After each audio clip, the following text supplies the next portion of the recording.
അപ്പൊ അതാണ് ഈ ജനാർദ്ദനൻ ഡോക്ടർ ഇവിടെ നിന്ന് പോകാൻ കാരണം. പിന്നെ അല്ലാതെ ഇവിടെയൊക്കെ കാശിന്റെ കളിയല്ലേ സാറേ.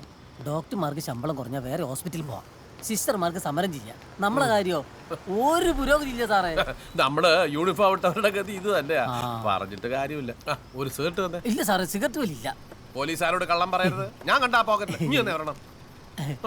സോറി. തീപ്പെട്ടിയില്ലേ? പക്ഷേ ഇവിടെ എല്ലാ സ്ഥലത്തും ഡേവിസിന്റെ കണ്ണിന്ന് പറ്റും ഇല്ലേ? നമ്മൾ അറിയാതെ ഇവിടെ ഒന്നും നടക്കൂല സാറേ. ഈ ഡോക്ടർ ഗൗതം അങ്ങനെ ഉണ്ട്? അയാളൊരു പഞ്ചപാവാ സാറേ. എന്നാലും ചെറിയ ചുറ്റികളൊക്കെ ഉണ്ട്. അത് ഈ പ്രായത്തിലല്ലേ നടക്കുള്ളൂ. വേണ്ട സാറേ, ഞാൻ ഇവിടെ നോക്കാം. ഇരിക്കണോ? ഓ, എവിടെയാ ഡേവിസിന്റെ വീട്? കോഴിക്കോടാണ് സാറേ. ഭാഷ കേട്ടപ്പോ തോന്നി കോഴിക്കോട്. എവിടെ? കോഴിക്കോട് വെസ്റ്റിൽ.